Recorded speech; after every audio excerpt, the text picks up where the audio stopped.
বিসমিল্লাহির রহমানির রহিম।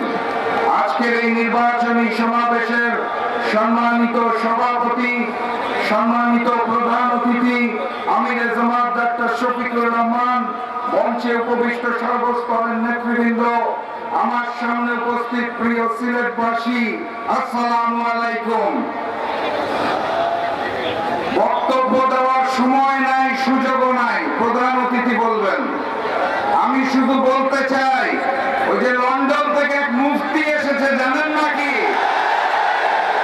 ওনাকে আমিরে জামাত মুখোমুখি বিতর্কের আহ্বান জানিয়েছে, উনি সৎসাহস পাচ্ছেন না।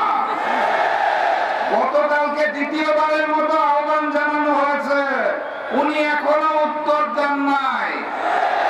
উনি প্রধানমন্ত্রী হতে চায়, অথচ আমিরে জামাতের সাথে সামনাসামনি বসে কথা বলার সৎ সাহস অর্জন করতে পারছেন না। এ কেমন গুপ্ত আচরণ? প্রধানমন্ত্রী হতে হলে শুধুমাত্র নিজ দলের নেতা হলে হয় না, 18 কোটি মানুষের নেতা হতে হয়। আমাদের দেশে 18 কোটি মানুষের নেতা একজনই আছে। এই সিলেটের সবগুলো আসন আগামী দিনের প্রধানমন্ত্রী ডাক্তার শফিকুর রহমানকে উপহার দিতে হবে। আপনারা প্রস্তুত আছেন?